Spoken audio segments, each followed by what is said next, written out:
kapati, so for today is magluluto po tayo ng spaghetti. So una ay lalagyan natin ng oil at bawang. So hahaluin muna natin siya hanggang sa mag-caramelize ang kanyang amoy. Yan. At mga kapati, halo-halo ng konti at ang isusunod ay ang sibuyas. Yan. So, halo-halo po natin ulit hanggang sa mag-caramelize ulit ang kanyang amoy. So, yan. Hahaluin po natin na ulit mga kapati. At hintayin po natin mag-aroma yung kanyang amoy. At habang hinihintay po natin siyang maluto, ay naghihiwa na po kami ng aming mga susunod na ingredients.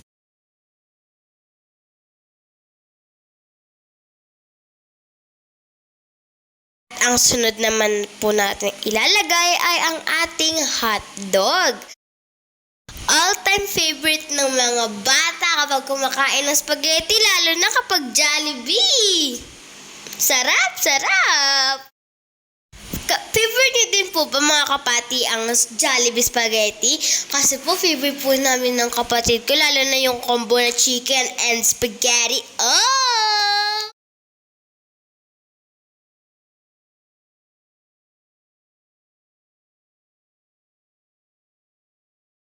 So, yan po. Hintay po muna natin maluto na konti yung hotdog para po pag kumain tayo ng spaghetti, mataba yung ating hotdog. At ang sunod na po nating ilalagay ay longganisa. Option na lang po ito. Ang nilagay po namin dito ay vegan longganisa. Mga kapatid, kaya po kami naglagay na ito ng longganisa kasi po may niluto po yung mama ko ng longganisa at wala pong masyadong kumakain. Kaya naisip na lang po niya na ilahalo sa spaghetti natin.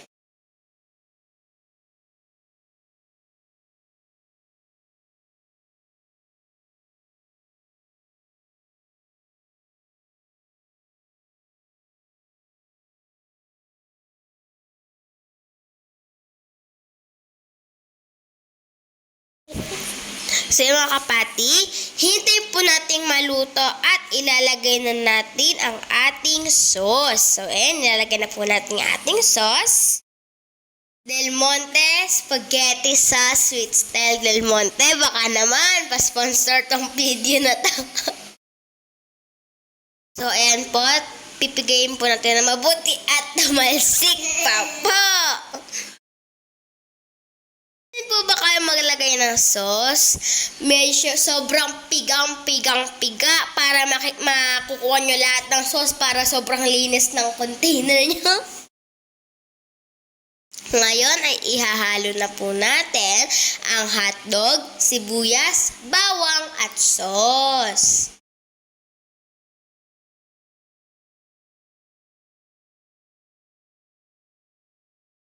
Hintayin po natin maluto, halu-haluin po natin at ilalagay na po natin ang chicken cube po.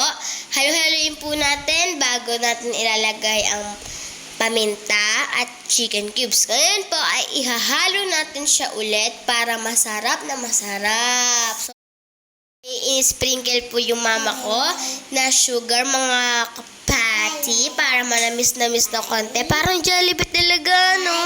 Bye.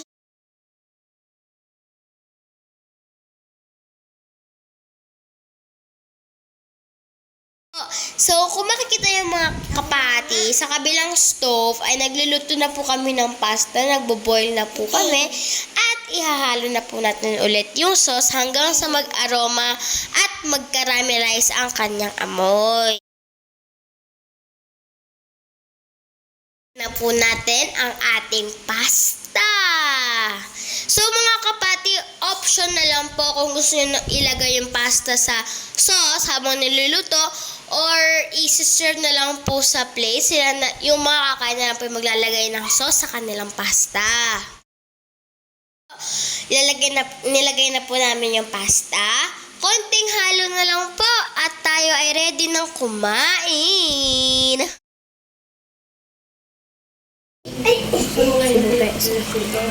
Kaya mo kasi. Yung kay Mayo. Hindi, tapos na yung ano. Yung kay ano. Harap. Jollibee like. Face to face! Ay, wala na. Ay, kaya na yan. Kaya na ito. Ano ba?